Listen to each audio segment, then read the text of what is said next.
Welcome to icon news. నేను మీ పవన్ కృష్ణమూర్తి. ఇప్పుడే అందుతున్నటువంటి బ్రేకింగ్ సమాచారం. బీజేపీ ఆంధ్రప్రదేశ్ రాష్ట్ర పదాధికారుల సమావేశం ముగిసిన దాంట్లో ఉన్నటువంటి ఆ, ఈ ఇన్ఫర్మేషన్ ఏంటి అంటే, పొత్తులో భాగంగా ఇప్పటివరకు 10 ఎమ్మెల్యే సీట్లు 6 ఎంపీ సీట్లు భారతీయ జనతా పార్టీకి కూటమి కేటాయించింది అనేది అందరికీ తెలిసినటువంటి విషయమే. కానీ వీళ్ళు ఇప్పుడు పెట్టుకున్నటువంటి మీటింగ్ లో వచ్చిన అవుట్కమ్ ఏంటంటే, అదనంగా ఇంకొక సీటు కావాలి. సో మొత్తం 11 స్థానాల్లో పోటీ చేయబోతున్నట్లుగా పార్టీ సమావేశంలో బీజేపీ జాతీయ ప్రధాన కార్యదర్శి అరుణ్ సింగ్ ప్రకటించేశారు. ఎవరితో సంప్రదించారు, ఎప్పుడు, ఎక్కడ, అవుట్కమ్ ఏంటి, ఏమీ లేదు. డైరెక్ట్ గా వాళ్ళ సమావేశంలో, పదాధికారుల సమావేశంలో 11 సీట్లలో మేము పోటీ చేస్తున్నామని ప్రకటించేసుకున్నారు వాళ్ళు. Point to be noted. తర్వాత మాడుకుందాం. తర్వాత ఏ సీట్ ఇవ్వబోతున్నారు అదనంగా అనే దాని మీద క్లారిటీ లేదు. కానీ వాళ్ళు అడిగే పాయింట్లు ఏంటంటే, రాజంపేట లేదా తంబళ్లపల్లి అసెంబ్లీ స్థానాల్లో ఏదో ఒకటి కావాలి అని బీజేపీ పట్టుబడుతోంది. తర్వాత ఉమ్మడి కడప జిల్లాలో 3 స్థానాలు మీకు ఇవ్వడం అనేది చాలా కష్టం అని భారతీయ జనతా పార్టీకి స్పష్టంగా చెప్పింది తెలుగుదేశం జనసేన కూటమి.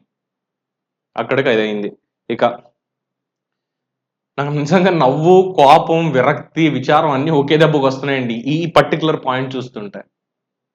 సోమ్ వీర్రాజు గారి కోసం అనపర్తి, ఐ రిపీట్, సోమ్ వీర్రాజు గారి కోసం అనపర్తి సీటు కానీ, రాజమండ్రి రూరల్ కానీ, రాజమండ్రి అర్బన్ కానీ, అదే సిటీ, ఈ రెండిట్లో, ఈ మూడిట్లో ఒక సీటు సోము వీర్రాజు గారికి. ఐ రిపీట్, మీరు రిమెంబర్ చేసుకోండి, గుర్తుపెట్టుకోండి. సోము వీర్రాజు గారి కోసం అనపర్తి సీటు కానీ, లేదు అంటే రాజమండ్రి కానీ, రాజమండ్రి రూరల్ లేదంటే సిటీ, అంటే గోరంట బుచ్చ చౌదరి గారిది, ఆదిరెడ్డి వాసు గారిది, లేదంటే నల్లమిల్లి రామకృష్ణారెడ్డి గారిది. ఈ ముగ్గురు సీట్లలో ఏదో ఒక సీట్ ఇప్పుడు త్యాగం చేసి ఆయనకి ఇవ్వాలంటే సోము వీర్రాజు గారికి. సో ఐ రిపీట్, సో ఇక్కడ 2 పెట్టారు. సో మొత్తం ఉన్నటువంటి 3 స్థానాలు కూడా సిట్టింగ్ స్థానాలు. రాజమండ్రి 2 అయితే సిట్టింగే, రూరల్ కానీ సిటీ కానీ. ఓన్లీ నల్లమిల్లి రామకృష్ణారెడ్డి గారు 2019 ఎన్నికలు ఓడిపోయారు కాబట్టి ఆ సిట్టింగ్ కాదు, కానీ ఆయనకి ఖరారు చేశారు. ఎందుకంటే చాలా గ్రౌండ్ లెవెల్లో కష్టపడుతున్నారు. ఎవరి కోసం? సో కాల్డ్ సోమ్ వీర్రాజు గారి కోసం. అలాగే కడప జిల్లాలో రాజంపేట కానీ తంబళ్లపల్లి కానీ ఏదో ఒకటి కావాలట. అంటే పొత్తులో ధర్మంగా పద్ధతిగా పిలిచి, ఒరే 0.52% ఓట్లు, మళ్ళీ చెప్తున్నా, 0.52% ఓట్లు ఉన్నటువంటి మీకు, నాయకత్వం అనేది సరిగ్గా లేనటువంటి మీకు, తెలుగుదేశం పార్టీ, జనసేన ఇద్దరూ కలిసి వాళ్ళ పార్టీలో ఉన్నటువంటి నేతలకు కూడా ఇవ్వకుండా 10 ఎమ్మెల్యే సీట్లు, 6 ఎంపీ సీట్లు, 42 స్థానాల్లో ఖచ్చితంగా వ్యతిరేకత ఎదురవుతుంది అని తెలిసినప్పటికీ 6 ఎంపీ సీట్లు మీకోసం ఇస్తే భారతీయ జనతా పార్టీ వాళ్ళకి ఇప్పుడు వచ్చి తగుదునమ్మా అని మాకు ఇంకో ఎమ్మెల్యే సీట్ కావాలి. ఒకటి కూడా కాదు, 2 కావాలి. ఒకటి సోము వీర్రాజు గారికి ఇవ్వాలి, అలాగే కడపలో అక్కడ ఉన్నటువంటి దాంట్లో ఇంకోటి ఇవ్వాలి. అసలు స్ట్రైట్ క్వశ్చన్, సామాన్యుడిగా అడుగుతున్న, పార్టీలు నాకు సంబంధం లేదు. అంటే ఈ పేర్లు విన్న తర్వాత, ఈ 5 ఏళ్ల కాలంలో ఈ పేర్లు విన్న తర్వాత, కొంతమంది నాయకుల పేర్లు నిజంగానే నాకు అనిపిస్తుంది ఒక పౌరుడిగా, వీళ్ళని ఇక్కడ నేతలు ఉన్నారా, ఇలాంటి నేతలు ఇక్కడ ఉన్నారా అని. అని ఎందుకు అన్నానంటే, అంతకుముందు విద్యార్థి నాయకుడిగా ఉండి అక్కడి నుంచి పైకి వచ్చి ఉండొచ్చు, చాలా కష్టపడి ఉండొచ్చు. కానీ ఈ 5 ఏళ్ల కాలంలో ఆంధ్రప్రదేశ్ రాష్ట్రం ఎదుర్కొన్నటువంటి సమస్యలు ఏంటి, అరాచకాలు ఏంటి, ప్రబలినటువంటివి ఈ ప్రమాదాలు ఏంటి, జరిగినటువంటి అభివృద్ధి ఎక్కడ, ఈ వాటన్నిటి మీద కూడా ప్రశ్నించనటువంటి వాళ్ళకి ఇప్పుడు ఆంధ్రప్రదేశ్ ప్రజలు పిలిచి, పేరంటానికి పిలిచినట్టుగా వాళ్ళకి ఓటేసి గెలిపించి అసెంబ్లీలో పెట్టాలా? దేనికి పెట్టాలి? సవాల్ చేస్తున్న భారతీయ జనతా పార్టీ వారికి, ఆంధ్రప్రదేశ్ వారికి, నేను తెలుగుదేశం కాదు, జనసేన కాదు, వైసీపీ కాదు, ఏది కాదు, నేను ఒక న్యూట్రల్ని. నాకు రాష్ట్రం బాగుపడడం కావాలి.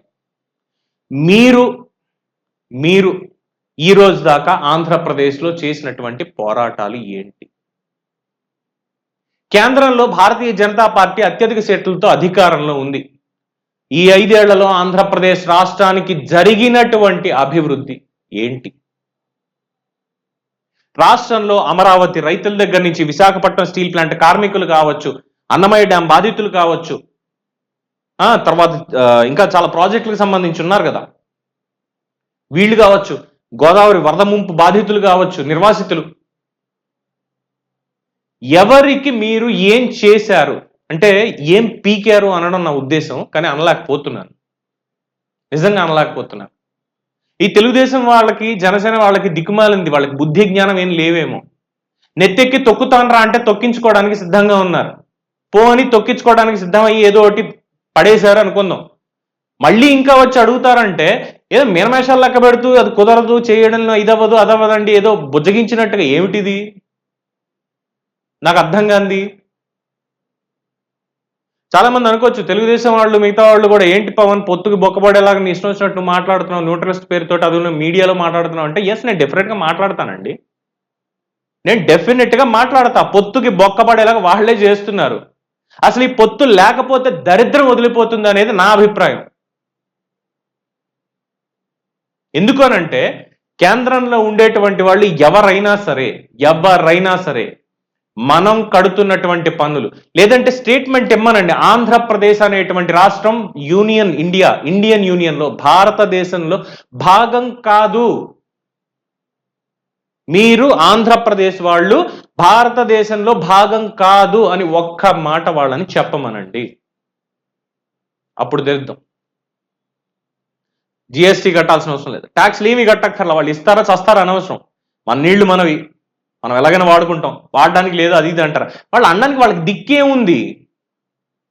సమాఖ్య స్ఫూర్తికి, ప్రజాస్వామ్యానికి, రాజ్యాంగానికి, వ్యవస్థీకృత అధికారానికి, వ్యవస్థకి అన్నిటికీ తూట్లు పొడిచి నియంతృత్వ పోకడలతో ముందుకెడుతూ అసలు ప్రజలు మిమ్మల్ని చీకొట్టారు అని తెలిసినా కూడా 2019 సంవత్సరంలో ఇప్పుడు తగుదునమ్మా అని వచ్చి మాకు అవి కావాలి ఇవి కావాలి అని గొంతెమ్మ కోరికలు కోరడంతో బీజేపీ వాళ్ళకి బుద్ధి జ్ఞానం ఉందా అని అడుగుతున్నా. ఏం చేస్తారు? మహా అయితే ప్రశ్నిస్తే కేసులు పెడతారా? పెట్టండి. ఏం కేసులు పెడతారు? పెట్టండి. పబ్లిక్కి మొత్తం తెలుసు. పోలీసులను ఉపయోగించుకుంటాం, ఇంకొకరిని ఉపయోగించుకుంటాం, తీసుకెళ్లి మూసేస్తాం. ఏం చేస్తారు? మహా అయితే ప్రాణాలు తీస్తారా? తీయండి, పోతే రాష్ట్రం కోసం. మీరు చేసేటువంటి పనులు, ఇప్పటిదాకా మీరు పెంచి పోషించినటువంటి దానికి రాష్ట్రం సర్వనాశనం అయిపోయింది. వచ్చే తరాలకి భవిష్యత్ అనేది లేకుండా పోయింది. అరే ఎన్నికలు వస్తున్నాయి, పొత్తులో ఏదో పాపం ఇచ్చారులే, పోదాం, సర్దుకుపోదాం, ఎన్నికలైన తర్వాత మిగతా ఉంటే మాట్లాడుకుందాం అన్నది లేకుండా పూర్తిగా ఏదో నాశనం జరగాలి అనే విధంగా మాకు అవి కావాలి ఇవి కావాలి అని గొంతెమ్మ కోరికలు ఇంకా కోరడం.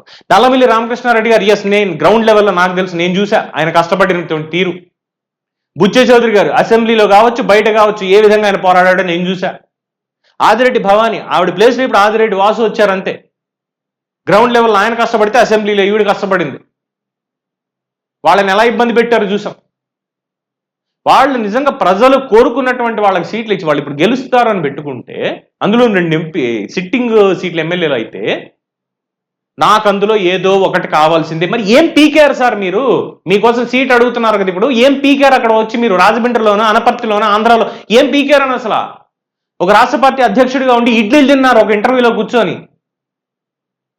ఇడ్లీలు తింటూ అదైపోయింది ఇదైపోయింది అని మాట్లాడడం తప్పితే ఏం లేదు. అది కూడా ఏంటి, ప్రతిపక్షాలను తిట్టడం తప్పితే అధికారంలో ఉన్నటువంటి జగన్మోహన్ రెడ్డిని పల్లెత్తు మాట అన్నటువంటి వ్యక్తి ఎవరన్నా ఉన్నారంటే అందులో ప్రథముడిగా ఉండేటువంటి వ్యక్తి ఆంధ్రప్రదేశ్ మాజీ అధ్యక్షుడు భారతీయ జనతా పార్టీ సోము వీర్రాజు గారు, తర్వాత జీవీఎల్ నరసింహారావు, విష్ణువర్ధన్ రెడ్డి, వగైరా వగైరా వగైరా. వీళ్ళని ఆంధ్ర రాష్ట్ర ప్రజలు ఎందుకు ఆదరించాలి? ఎందుకు వాళ్ళ నెత్తి మీద పెట్టుకోవాలి? వాళ్ళ అసెంబ్లీ సెగ్మెంట్ కానీ ఎంపీ సెగ్మెంట్లో కానీ ఆలోచించండి ఒకసారి. ఇక ప్రతిపక్షాలకు నేను చెప్పాలనుకున్నది ఇంకేం లేదు, చెప్పాను. ఇంకా నిర్ణయాధికారం వాళ్ళు ఏం తీసుకుంటారో తీసుకోరో వాళ్ళ కర్మ. ఎందుకు వాళ్ళ కర్మ అంటున్నారంటే ఇలాంటి వాళ్ళందరూ నెత్తి మీద వేసుకున్నారు. అసలు నా వరకు అడిగితే ఈ పొత్తు లేకుండా ఉంటే దరిద్రం వదిలిపోతుంది, ప్రశాంతంగా ఉంటుంది ప్రజలందరికీ కూడా. వెళ్తారా దొంగలను వేసుకొని? ఎస్ మేము దొంగలను వేసుకునే వెళ్తాము అని చెప్పమానండి, ప్రజలు నిర్ణయించుకుంటారు. ఖచ్చితంగా ప్రజలు నిర్ణయిస్తారు. ఇప్పటికే ఒక మూమెంట్ అనేది క్రియేట్ అయింది ప్రజల్లో. ఎప్పటి నుంచో చెప్తున్నారు, దాదాపు ఏడాది నుంచి పొత్తుండే అవకాశం ఉంది. పిచ్చి మహారాజు రఘురామకృష్ణరాజు గారు అనవసరంగా వెళ్ళి నించున్న చోట ఏమీ లేకుండా హ్యాపీగా గెలుస్తాడు ఆయన. రెండింటితో పొత్తు పెట్టుకుని ఏదో ఒకటి చేసుకుంటూ అయిపోయేదానికి. అనవసరంగా వెళ్ళి వాళ్ళు రావాలి అనుకుంటే వచ్చి ఆయన సీటుకి ఎసరెట్టేశారు వీళ్ళు. ఇలాంటి వాళ్ళని చూసుకొని ఆంధ్ర రాష్ట్ర ప్రజలు అమ్మరే పొద్దున్న వచ్చేస్తాడు, ఏదో అయిపోతుంది మనకి అని చెప్పి హ్యాపీగా ఉండాలా? ఏదో చేసేస్తాడని. ఏం చేస్తారు? ఏం చేసినా మనం కట్టేటువంటి సొమ్ములతోటి మళ్ళీ మనకి రిటర్న్ ఇచ్చి చేయాలి తప్పితే సొంతంగా మనకేం పెట్టేది పీకేది లేదు. విశాఖపట్నం స్టీల్ ప్లాంట్ మాకు వ్యాపారాలు అవసరం లేదు, మేము చెయ్యం, ప్రభుత్వం వ్యాపారాలు చేద్దని అమ్మడానికి పెట్టారు. ఎవరికి అమ్మడానికి పెట్టారు అందరికీ తెలిసిందే. ఉన్న పోర్ట్లు అందరికీ అమ్మకానికి పెట్టేశారు, అయిపోయింది. ఆంధ్ర రాష్ట్రంలో ఉన్నటువంటి ఆస్తులు తాకట్టుకు వెళ్ళిపోయాయి, రేపు పొద్దున అమ్మకానికి కూడా పోతాయి. అనాథల్లా మిగిలిపోవడం తప్పితే వీళ్ళ వల్ల ఏమీ లేదు. అర్థం చేసుకోండి. ఇది ఒక సగటు మానవుడిగా నా ఆవేదన, ఒక ఆంధ్రప్రదేశ్ పౌరుడిగా నా ఆవేదన, నా ఆగ్రహం. తప్పులు వెతుక్కునే వాళ్ళు తప్పులే వెతుక్కోండి. పవన్ చాలా తప్పు భాష ఉంది అనుకుంటారా? మంత్రులు ఎమ్మెల్యేలు అసెంబ్లీలో మాట్లాడినటువంటి విధంగా నేనైతే మాట్లాడలా. మీరు ఏమన్నా అనుకోండి, మీకు కనుక నేను చెప్పింది కరెక్ట్ అనుకుంటే ప్రతి ఒక్కళ్ళకి చేరవేయండి. చూస్తూనే ఉండండి. నేను మీ Pavan Krishnamurthy with icon news.